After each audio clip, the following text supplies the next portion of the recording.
A lua cheia pairava alta no céu de Lisboa, lançando uma luz prateada sobre as muralhas antigas do Palácio da Ajuda. O ar da noite de outono carregava o cheiro salgado do Tejo, misturado ao perfume das flores de jasmim que bordejavam os jardins reais. Dentro dos salões opulentos, o rei Afonso, conhecido entre os íntimos como Alfa, por sua determinação feroz e liderança inabalável, andava de um lado para o outro na biblioteca particular.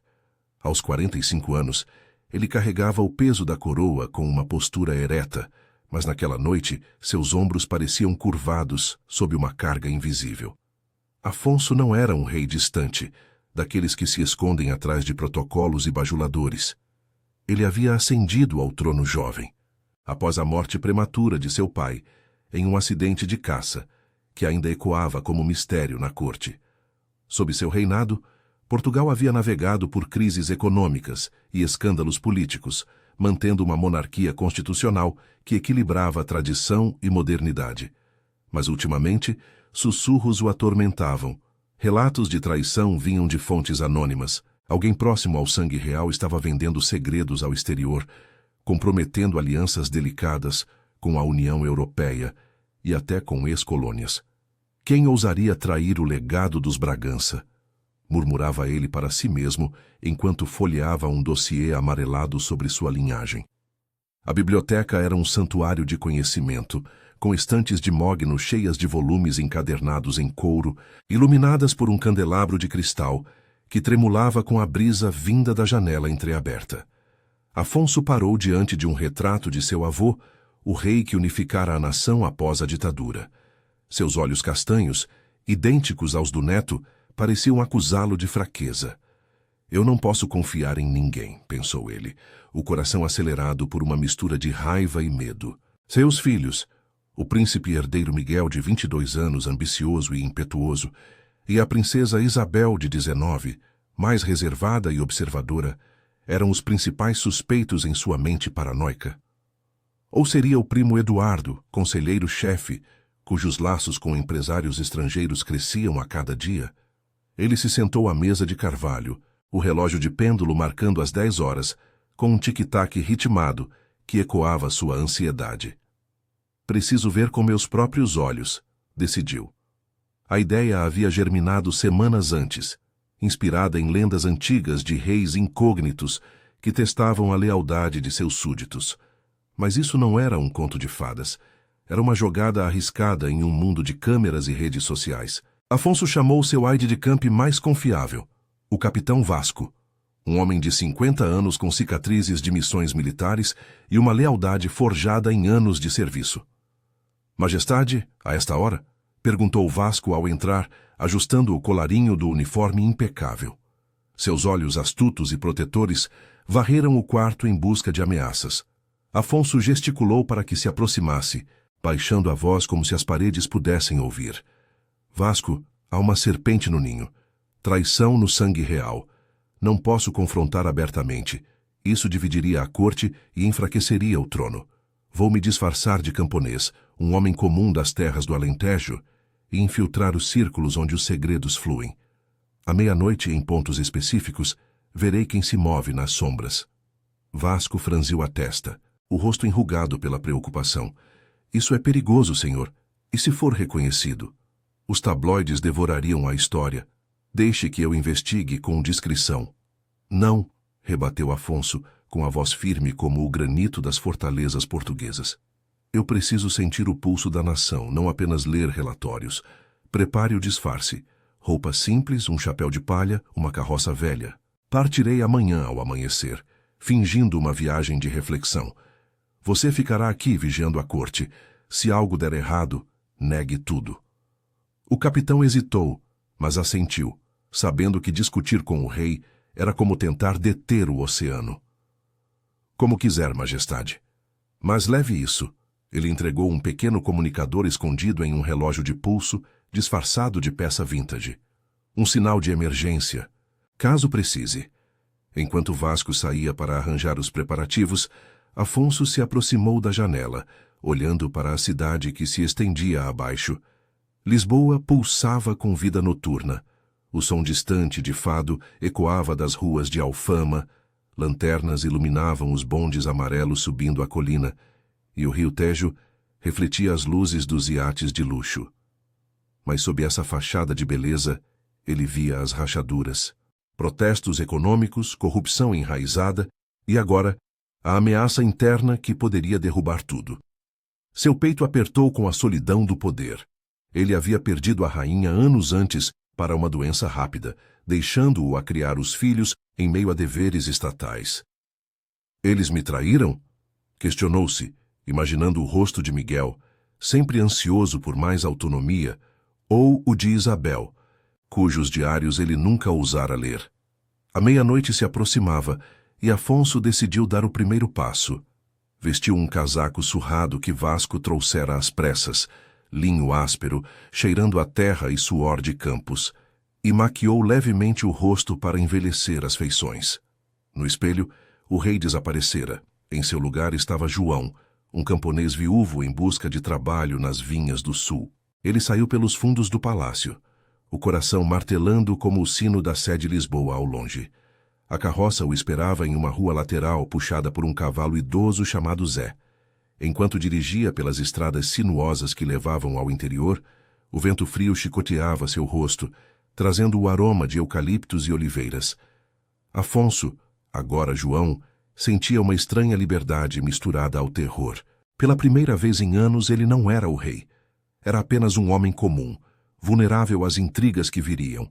Mas o que ele não sabia era que a traição começava mais perto do que imaginava, e à meia-noite traria o primeiro vislumbre de sombras que dançavam ao redor de seu sangue real. As estrelas testemunhavam sua jornada, e o relógio no pulso tic-taqueava, contando os segundos até o confronto inevitável. Em Évora, onde pretendia se instalar como um trabalhador anônimo, os segredos da corte se entrelaçariam com a vida simples dos campos, forçando-o a questionar não só a lealdade alheia, mas a sua própria identidade. A noite engolia a silhueta da carroça, e com ela, o disfarce de um rei em busca de verdade. O sol nascente tingia o horizonte de Évora com tons alaranjados, filtrando-se através das copas antigas de sobreiros que ladeavam a estrada de terra batida.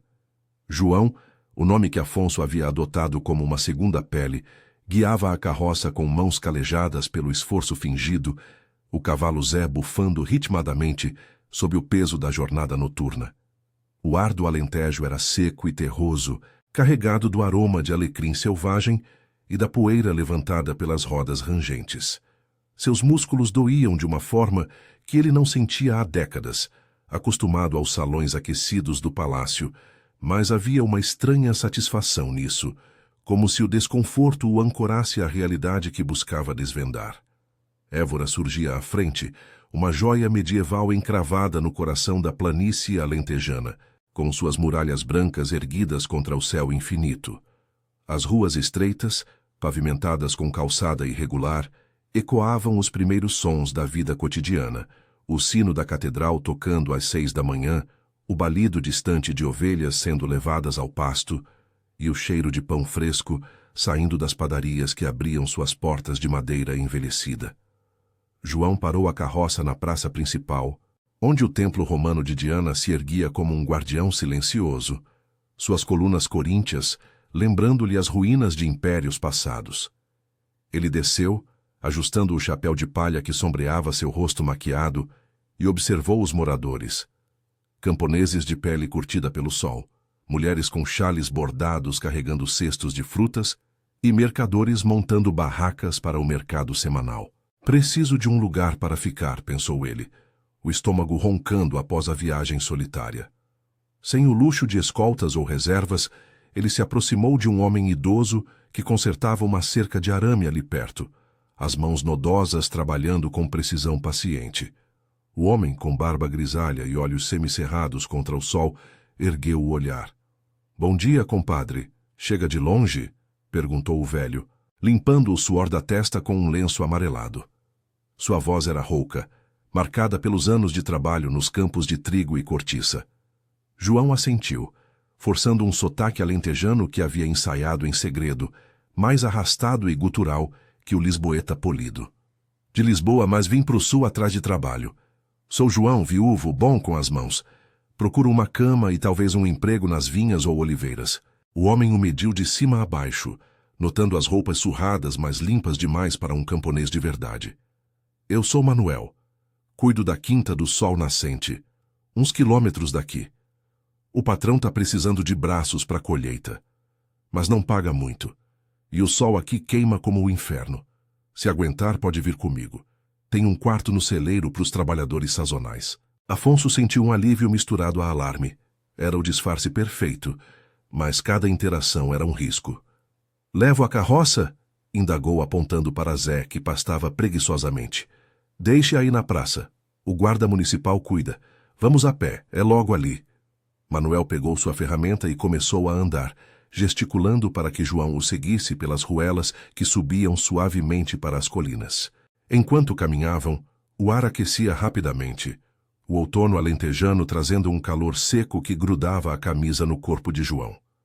As conversas ao redor fluíam como o vinho tinto local, reclamações sobre os preços do azeite, que subiam com a inflação europeia, e murmúrios sobre a corte em Lisboa. Afonso aguçou os ouvidos, o coração acelerando. Dizem que o rei tá louco de preocupação com os escândalos, comentou Manuel, cuspindo no chão para afastar o pó. Meu sobrinho trabalha na capital. Ouviu que tem traição na família real. Alguém vendendo segredos para os estrangeiros, tipo aqueles investidores chineses que querem as nossas terras. João engoliu em seco, fingindo casualidade ao responder. Traição no palácio. Parece coisa de novela. O rei Afonso não é de deixar passar isso em branco. Manuel riu, um som seco como folhas mortas. Ah, o Alfa, como chamam ele. Forte como um touro, mas sozinho desde que a rainha partiu. Os filhos. O príncipe Miguel é um rapaz moderno, quer mudar tudo. E a Isabel, coitada, fica na sombra. E o primo, o conselheiro Eduardo. Esse sim, anda com gente esquisita. Meu sobrinho viu ele em jantares com embaixadores, sussurrando à meia-noite em hotéis de luxo. As palavras atingiram Afonso como uma flecha, confirmando os sussurros que o atormentavam. Ele tropeçou levemente em uma pedra solta, recuperando o equilíbrio com um muxoxo. À meia-noite? Que mistério é esse?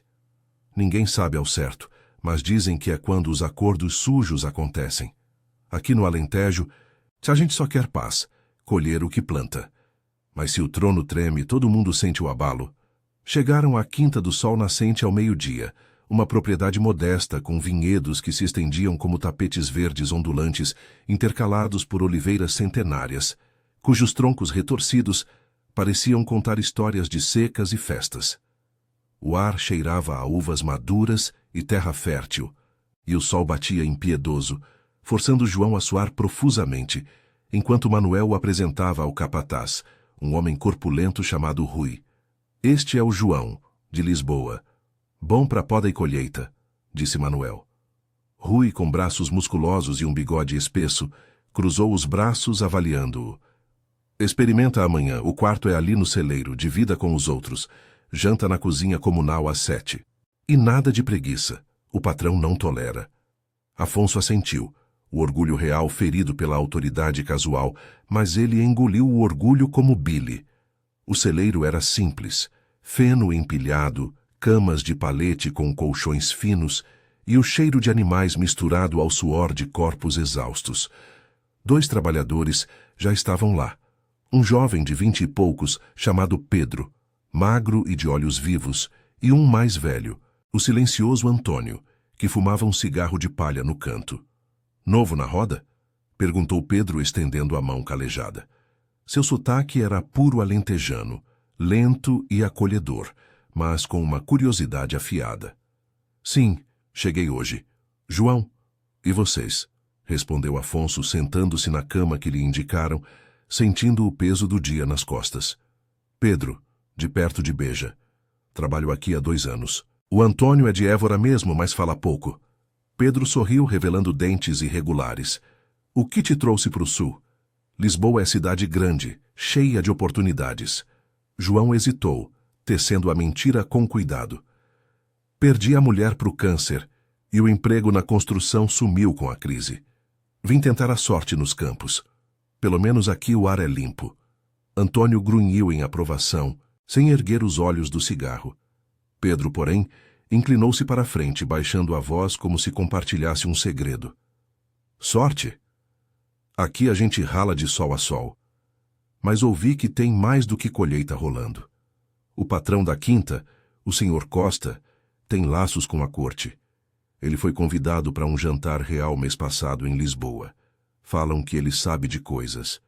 Sobre traições. O pulso de Afonso disparou, mas ele manteve o rosto impassível, fingindo cansaço. Traições? No palácio?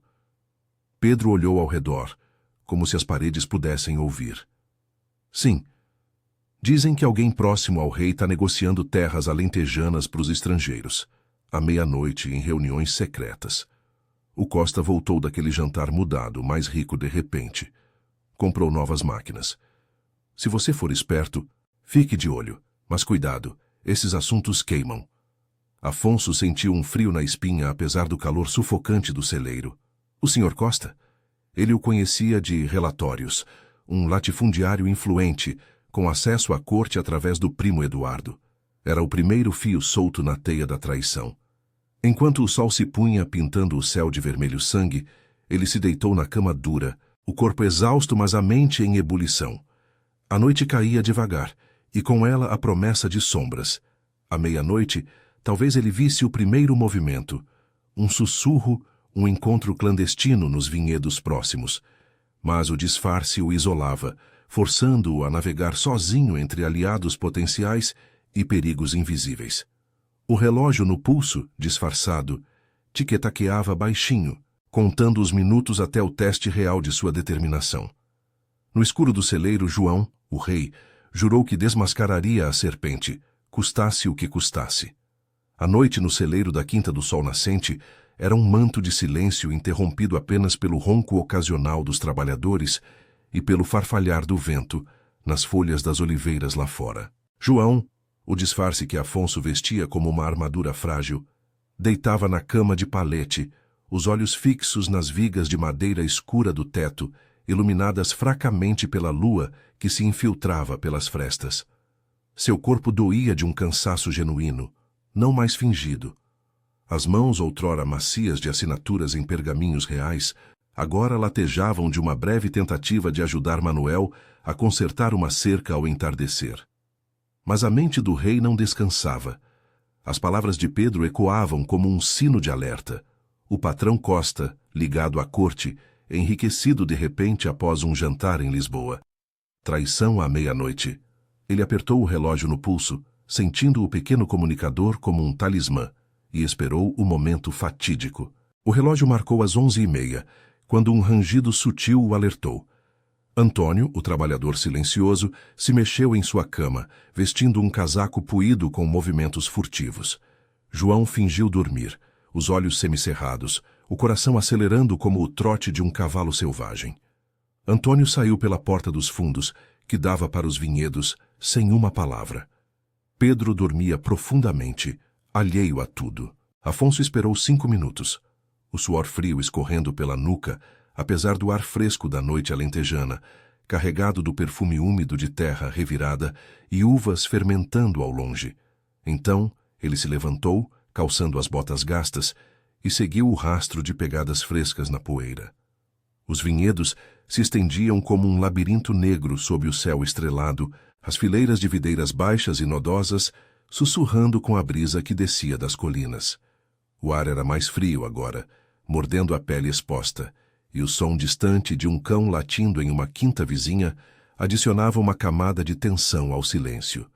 João avançou devagar, os sentidos aguçados por anos de audiências reais, onde cada gesto contava.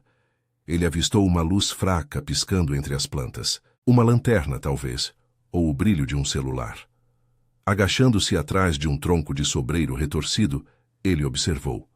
Antônio parou em uma clareira pequena, onde o solo era macio de folhas caídas, e acendeu um cigarro, o cheiro acre se espalhando como um aviso. Minutos se arrastaram como horas, até que outro vulto surgiu da escuridão. Um homem alto, de terno escuro que contrastava com o ambiente rústico. o rosto iluminado brevemente pelo flash de um telefone. João reconheceu-o de imediato, o estômago revirando. Era o Sr. Costa, o patrão da quinta, com sua postura arrogante e o anel de ouro no dedo mindinho, símbolo de riqueza recente. Mas o que veio a seguir congelou o sangue nas veias de Afonso. Costa entregou a Antônio um envelope grosso, sussurrando em voz baixa, mas audível no ar parado. Leve isso para o ponto de coleta em Évora amanhã. Os documentos sobre as terras do rei, murmurou Costa, sua voz carregada de urgência e ganância. O contato em Lisboa paga bem.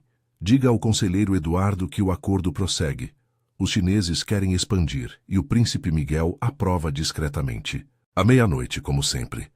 Antônio assentiu, enfiando o envelope no casaco sem uma palavra, seus olhos vazios como os de um homem acostumado a segredos sujos.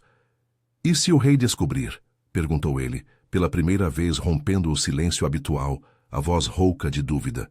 Costa riu baixinho, um som sem humor como o estalo de um galho seco. O Alfa?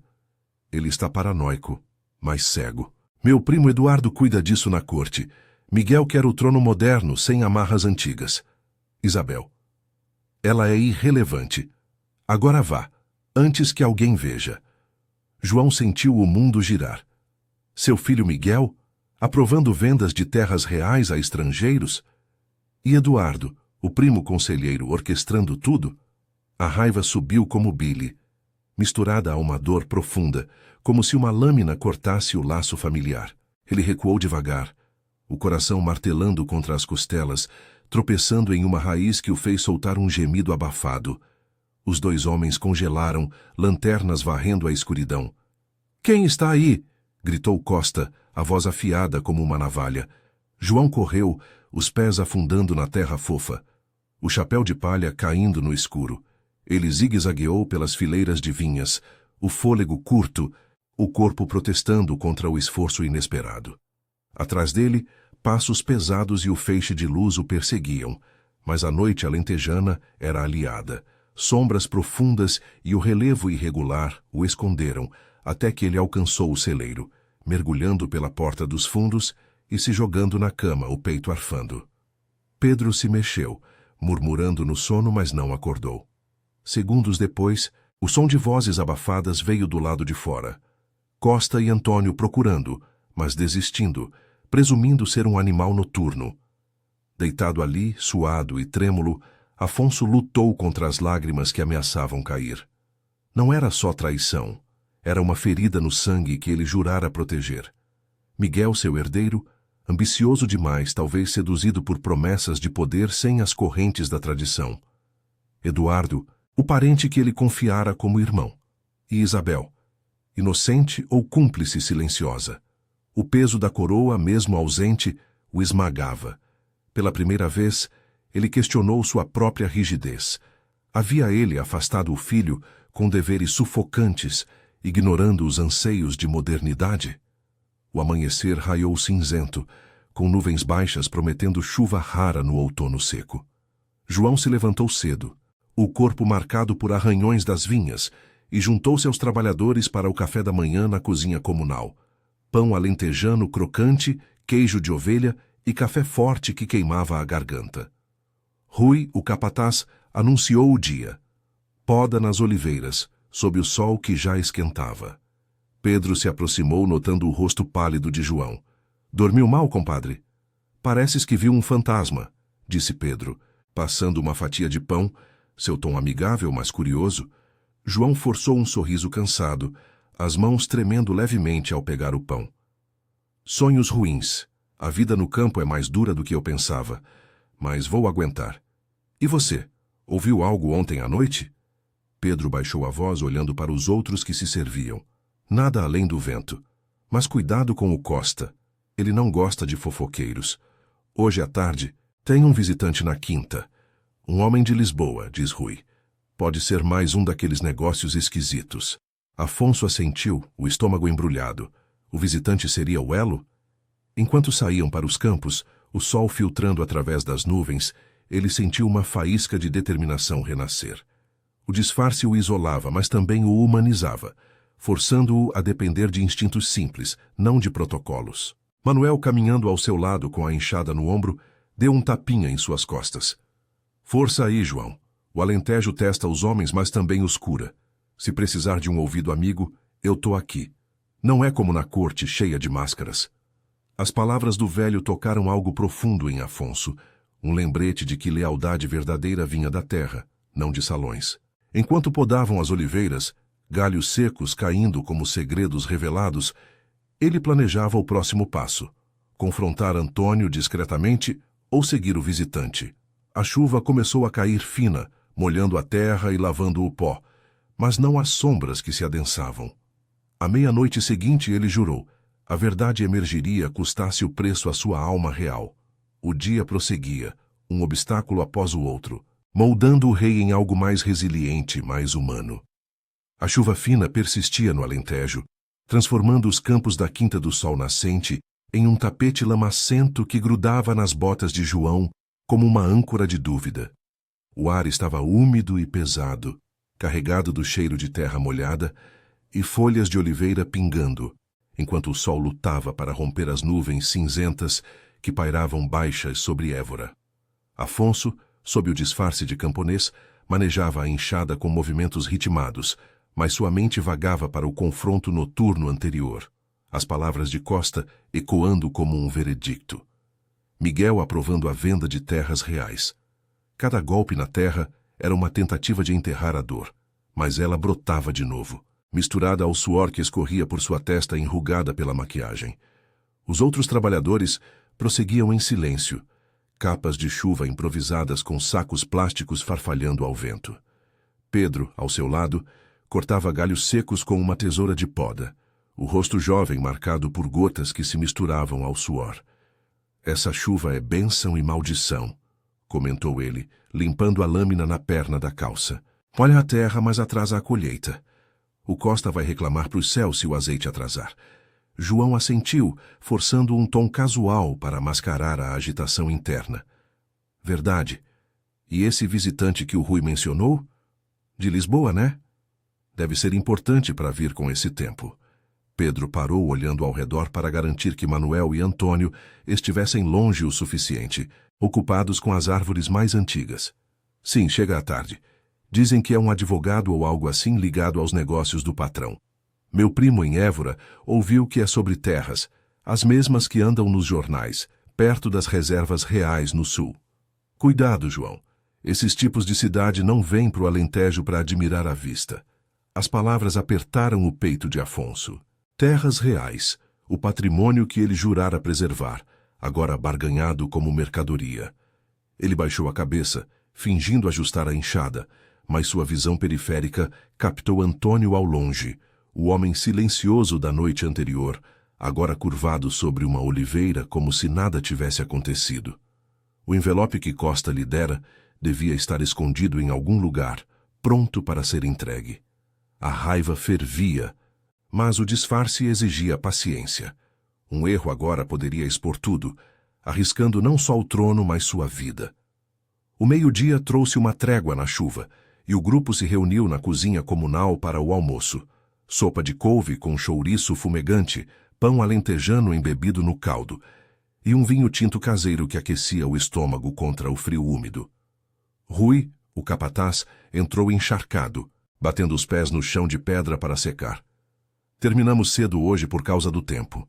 O visitante chega às 3, no escritório do Costa. Fiquem nos campos. Nada de curiosidade. Mas a curiosidade era o combustível de João. Enquanto os outros cochilavam no celeiro, ele se esgueirou para os arredores da casa principal da quinta, uma construção de paredes brancas caiadas, com um telhado de telhas vermelhas, e um pátio de azulejos onde galinhas ciscavam. O ar cheirava a lenha queimando na lareira interna, e vozes abafadas vazavam pela janela entreaberta. Afonso se agachou atrás de um muro baixo, coberto por era molhada, o coração disparado como nos dias de audiências tensas na corte. O visitante era um homem de meia idade, magro e de óculos finos, vestindo um casaco impermeável de marca que gritava Lisboa. Costa o recebeu com um aperto de mãos firme, oferecendo um copo de aguardente. Doutor Silva, pontual como sempre. O que Eduardo manda dizer? Silva ajustou os óculos, olhando nervosamente para a porta, antes de responder em voz baixa. O conselheiro está ansioso. Os documentos que você enviou confirmam o interesse chinês nas terras de Montemoro Novo, as que beiram as propriedades reais. Miguel se reuniu com os investidores ontem à noite, em segredo. Ele quer acelerar. Diz que o pai, o rei, está distraído com crises econômicas. Mas há um porém. Isabel descobriu algo. Ela confrontou o irmão esta manhã no palácio. Eduardo acha que precisamos silenciá-la, ou pelo menos distraí-la. Afonso sentiu o mundo inclinar. Isabel, sua filha quieta, a observadora, envolvida, não como traidora, mas como obstáculo, talvez a única leal. A dor se transformou em orgulho, misturado a medo.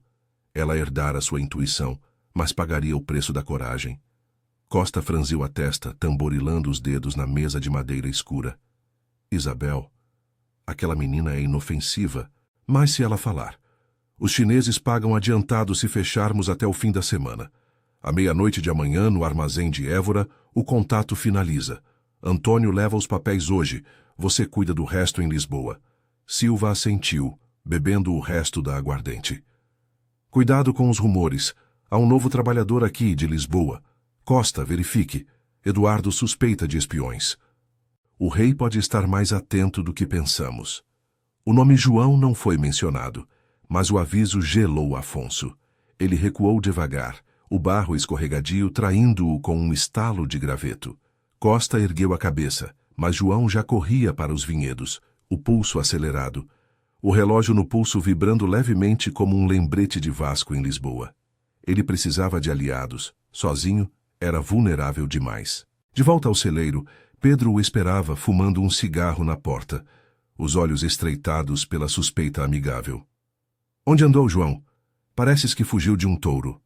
Afonso hesitou, o peso da solidão o empurrando para o risco. Ele sentou no feno úmido, baixando a voz. Pedro, ouvi coisas que não devia. Sobre o Costa e terras. Reais. Traição na corte. Não sou quem pareço, mas preciso de ajuda para desvendar isso. Confio em você? Pedro o fitou por um longo momento, o cigarro queimando devagar entre os dedos calejados. O vento uivava lá fora, carregando o som distante de trovões. Confiar em um forasteiro. Aqui no Alentejo, a gente aprende a ler as pessoas pela terra que trabalham. Você rala como nós, mas tem olhos de quem carrega mais que cansaço. Se é verdade, eu ajudo. Meu pai lutou pela monarquia nos velhos tempos. Não deixo traição passar. Mas prove. O que viu? João descreveu o encontro, omitindo detalhes que o expusessem, mas revelando o suficiente para acender a faísca. Pedro assentiu devagar, o rosto endurecendo com determinação. Então é isso. O Costa usa a gente como peões. Hoje à noite, sigo o Antônio quando ele sair pro ponto em Évora. Você fica aqui e vigia a casa. Se der errado, Manuel pode nos cobrir. Ele odeia os ricos que vendem o país. A aliança improvisada trouxe alívio a Afonso, um vislumbre de apoio genuíno que o palácio raramente oferecia. Pela primeira vez, ele se sentiu menos rei e mais homem, crescendo na vulnerabilidade. Mas o perigo crescia. Isabel em risco, Miguel seduzido pelo poder, Eduardo tecendo a teia. A tarde escureceu cedo com as nuvens, e enquanto a chuva voltava mais forte, João preparava o espírito para a meia-noite iminente. O trovão ribombou, ecoando a tempestade interna, e ele soube que o próximo passo poderia quebrar ou forjar seu legado. No celeiro, sob o teto que gotejava, a lealdade nascia da terra, pronta para confrontar as sombras da corte.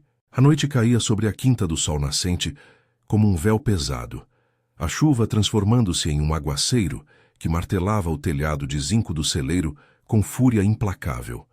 O ar dentro era úmido e abafado, cheirando a feno molhado e ao suor azedo dos corpos exaustos. João, o nome que Afonso carregava como uma máscara cada vez mais fina, sentava-se no canto da cama, os joelhos puxados contra o peito, os olhos fixos na porta dos fundos. Seu coração batia em um ritmo irregular, ecoando o trovejar distante que rolava pelas colinas alentejanas. Pedro havia saído há 1 hora, escorregando para a escuridão com a determinação de um caçador, prometendo seguir Antônio até o ponto de coleta em Évora. Se eu não voltar até a 1, chame o Manuel, dissera ele, a voz baixa e firme, os olhos brilhando com uma lealdade recém-forjada. Afonso sentia o peso da espera como uma corrente invisível. Anos no trono o haviam ensinado a comandar, não a depender, mas ali, no coração rústico do Alentejo, ele via a fragilidade de seu poder. O relógio no pulso tic-taqueava, marcando as 11h45, e ele se levantou, vestindo o casaco encharcado. Não podia ficar parado. A casa principal de Costa brilhava com luzes quentes através da cortina de água, um farol de segredos que o atraía como uma mariposa. Ele saiu pela porta lateral, o barro sugando suas botas a cada passo, o vento frio chicoteando o rosto e trazendo o cheiro salgado de terra revivida pela chuva. Os vinhedos, outrora labirinto seco, agora eram um pântano traiçoeiro, as videiras curvadas como sentinelas exaustas. Aproximando-se da casa, ele se escondeu atrás de um muro de pedra coberto de musgo escorregadio, o coração apertado pela memória das palavras de Silva, Isabel confrontando Miguel. Sua filha, com seus olhos atentos e silêncios pensativos, sempre fora a âncora emocional da família, a que mediava as tempestades entre pai e irmão. Teria ela herdado sua desconfiança, ou era apenas uma vítima colateral da ambição alheia? A raiva por Miguel, o herdeiro que ele criara para liderar, não para trair, misturava-se a um arrependimento amargo. Eu o sufocava com deveres, pensou Afonso, as mãos cerradas contra a pedra fria. Queria moldá-lo à minha imagem, mas ignorei seus sonhos de um Portugal aberto ao mundo. Será que isso o empurrou para os braços de Eduardo? Um rangido de porta o tirou dos devaneios. Costa saiu para o pátio, um guarda-chuva na mão, conversando ao telefone em voz baixa, o tom urgente cortando a chuva. Sim, Eduardo, os papéis saem esta noite. Antônio já foi. Não, o novo trabalhador parece inofensivo, mas mande alguém checar amanhã. E sobre Isabel, distraia-a com um evento na corte. Diga que é para o bem dela. Miguel está a bordo. Ele vê o futuro nas parcerias estrangeiras, não nas relíquias do passado. Afonso sentiu um frio na espinha, mais gélido que a água que escorria pelo colarinho. Seu filho via a monarquia como relíquia. A dor era lancinante, como se o laço de sangue se rompesse ali, sob o céu chuvoso. Ele se moveu para uma posição melhor, atrás de um barril de água. Mas o barro cedeu sob seu peso, enviando uma cascata de lama que ecoou como um tiro no silêncio relativo. Costa desligou o telefone abruptamente, virando-se com os olhos estreitados. Quem está aí? Mostre-se ou chamo os cães. O pânico subiu pela garganta de Afonso como bile. Ele recuou, escorregando no chão encharcado, as botas afundando no lodo. Costa avançou abrindo o guarda-chuva como um escudo, uma lanterna na outra mão varrendo as sombras. Eu sei que tem alguém. Saia, seu rato! Afonso correu, o coração disparado, zigue-zagueando pelo pátio em direção aos campos. A lanterna o perseguiu. O feixe dançando como um dedo acusador, iluminando poças que refletiam o céu tormentoso. Ele tropeçou em uma raiz exposta, caindo de joelhos na lama, o ar fugindo dos pulmões. Costa estava perto agora, os passos chapinhando furiosos. Vou te pegar, quem quer que seja. Mas então, um som veio do celeiro. A voz rouca de Manuel, o velho camponês, ecoando como um trovão amigável. Patrão Costa, tudo bem por aí? Ouvi barulho com essa chuva doida. Precisa de ajuda? Costa parou, ofegante, a lanterna baixando. Nada, Manuel, provavelmente um coelho ou o vento. Volte para o seu canto. Afonso se arrastou para trás de uma pilha de feno encharcado, o corpo tremendo não só pelo frio, mas pela adrenalina que pulsava. Manuel havia intervindo sem saber, ou saberia. O velho era um aliado improvável, forjado nas tradições alentejanas de solidariedade entre os da terra. Quando Costa retornou à casa, batendo a porta com força, Afonso esperou minutos agonizantes antes de se levantar, as roupas coladas à pele como uma segunda punição. Ele voltou ao celeiro aos tropeços, o corpo marcado por cortes e hematomas, mas a mente mais afiada. A fuga o lembrara de sua vulnerabilidade humana, Sem a coroa, ele era apenas um homem lutando contra as correntes da traição. Lá dentro, o calor do feno úmido o envolveu como um abraço relutante. Ele se sentou, esfregando as mãos para aquecê-las, e refletiu sobre o apoio que encontrara. Pedro, impulsionado por um senso de justiça herdado do pai. Manuel, com sua sabedoria enraizada na terra que ambos compartilhavam. No palácio, as lealdades eram frias e calculadas. Aqui, nasciam da luta comum. Isso o mudava, erodindo a armadura real, revelando um pai ferido que ansiava reconectar-se com os filhos. Isabel, murmurou para si mesmo, se você está lutando, eu lutarei por você. O relógio marcou 00:30 quando a porta rangeu. Pedro entrou, encharcado até os ossos, o rosto pálido, mas os olhos faiscando com urgência. Ele trancou a porta atrás de si, gotejando no chão de terra batida. João, você não vai acreditar. Seguiu Antônio até Évora, para o armazém perto da catedral. Ele entregou o envelope a um homem de carro preto, placa de Lisboa, com o emblema de uma empresa chinesa. Mas não foi só isso. Ouvi o cara no telefone falando com alguém da corte. Mencionou Isabel diretamente. A princesa está no caminho. Eduardo vai lidar com ela amanhã, antes do encontro final às 00:00 no hotel de luxo em Évora. Afonso se levantou de um salto, o estômago revirando. Isabel, onde ela está? Como? Pedro balançou a cabeça, passando a mão pelo cabelo molhado. Não sei, mas parece que ela está em Évora, talvez investigando sozinha. Chegou hoje à tarde, disfarçada como turista. Meu primo viu uma moça de cabelo escuro no mercado, perguntando sobre o Costa. Se for ela, está em perigo. O homem do carro disse que o plano é interceptá-la no hotel amanhã. O medo por Isabel apertou o peito de Afonso como um torno. Sua filha, sozinha nas ruas medievais de Évora, navegando perigos que ele criara. Mas havia esperança. Ela não era cúmplice, era a luz na escuridão familiar. Precisamos ir até lá agora, disse ele, a voz rouca de emoção. Pedro, você me ajuda a encontrá-la? Não posso perdê-la também. Pedro assentiu, a determinação endurecendo suas feições jovens. Claro, compadre. O Alentejo não abandona os seus. Amanhã, ao amanhecer, pegamos a carroça e vamos para a cidade. Mas cuidado, Costa já suspeita. Se formos pegos, é o fim. Enquanto a chuva amainava para um chuvisco persistente, Afonso deitou-se, o corpo exausto, mas a alma revigorada. O apoio de Pedro o fortalecia, mostrando que o verdadeiro poder vinha da conexão humana, não do trono. Mas a 00:00 do dia seguinte pairava como uma ameaça, prometendo um confronto que poderia redimir ou destruir sua linhagem. No escuro do celeiro, o som da chuva ecoava suas lágrimas contidas, e ele jurou proteger o sangue real, custasse o disfarce ou a vida. O amanhecer traria a jornada final, rumo às ruas de Évora, onde segredos e família colidiriam sob o olhar impiedoso das estrelas.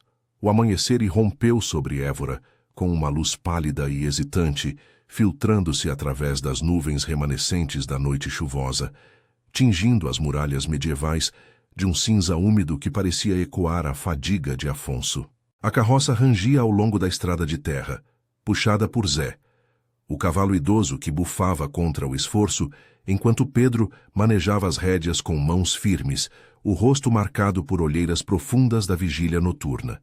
João, o disfarce que agora parecia uma casca fina demais, sentava ao lado, o corpo dolorido dos tropeções na lama, mas os olhos afiados pela urgência.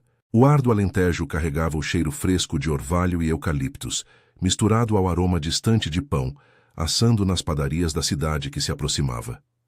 Fique calmo, João, murmurou Pedro, a voz baixa para não assustar Zé, que trotava devagar pela ladeira. Évora é pequena. Se a moça for mesmo a princesa, o mercado é o lugar para começar. Meu primo trabalha na praça. Ele nos aponta. Afonso assentiu, o peito apertado por uma mistura de medo e alívio.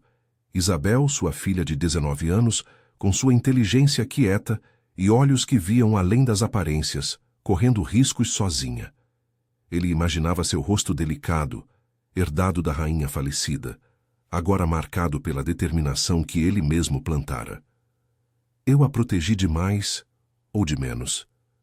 Pensou, as mãos cerradas no colo, sentindo o relógio no pulso como um lembrete de Vasco, que esperava ansioso em Lisboa por um sinal. A viagem de Évora durara menos de 1 hora, mas cada minuto esticava como uma eternidade, o sol subindo devagar e aquecendo o ar úmido. Chegaram à Praça do Giraldo ao meio-dia, o coração pulsante de Évora, com sua arcada renascentista, abrigando lojinhas de azulejos e o chafariz central jorrando água clara. O mercado fervilhava, vendedores gritando preços de queijos de serpa e azeitonas pretas, mulheres com cestos de ervas silvestres negociando em sotaques alentejanos arrastados, e turistas tirando fotos das fachadas góticas. Pedro amarrou Zé a um poste e se aproximou de um rapaz magro atrás de uma barraca de frutas. O primo com o mesmo olhar curioso. Tia Rosa viu uma moça de fora ontem, perguntando sobre o Costa e terras no sul, disse o rapaz, limpando as mãos no avental sujo. Cabelo escuro, chapéu largo, sozinha. Ficou no hotel de Évora, perto da Sé. Parecia nervosa, como se fugisse de algo. O estômago de Afonso revirou. O hotel de Évora, um casarão antigo transformado em pousada de luxo, com vistas para a catedral. Perfeito para um encontro clandestino à meia-noite, como os que Costa mencionara. Obrigado, murmurou João, entregando uma moeda ao rapaz. Vamos, Pedro, precisamos avisá-la antes que seja tarde. Eles atravessaram as ruas estreitas, o sol agora batendo forte nas pedras irregulares, refletindo o calor que grudava as roupas úmidas. O hotel erguia-se imponente, com portas de madeira entalhada e um pátio interno de laranjeiras que exalavam perfume cítrico. Afonso hesitou na entrada, o disfarce de camponês destoando dos hóspedes elegantes, mas Pedro o empurrou gentilmente. Eu pergunto na recepção. Você espera aqui fora. Minutos se arrastaram como horas, até que Pedro retornou, acompanhado de uma figura esguia de vestido simples e chapéu que sombreava o rosto. Isabel ergueu os olhos e o mundo de Afonso parou. Seus olhos castanhos, idênticos aos dele, se arregalaram em reconhecimento imediato, apesar da maquiagem grosseira e das roupas surradas. Pai? Sussurrou ela, a voz trêmula de choque e alívio, puxando-o para um canto sombreado do pátio. Pedro se afastou discretamente, fingindo inspecionar as flores. O quê? Como? Você parece um fantasma do Alentejo. Afonso a abraçou com força, o cheiro de seu perfume leve, jasmim, como o dos jardins do palácio, invadindo suas narinas e dissolvendo anos de distância emocional. Lágrimas quentes escorreram por seu rosto envelhecido artificialmente. Isabel, minha filha, eu vim desvendar a traição. Ouvi sobre você, sobre o perigo. Por que não me contou? Ela se afastou ligeiramente, os olhos brilhando com uma mistura de raiva e determinação, o rosto pálido pela exaustão da fuga noturna de Lisboa. E como, pai? Você nos trata como peças em um tabuleiro, sempre com seus deveres e protocolos. Eu descobri os papéis de Eduardo no escritório dele, contratos com chineses assinados por Miguel. Meu irmão acha que modernizar significa vender nossa herança. Eu vim sozinha, porque não confiava em ninguém.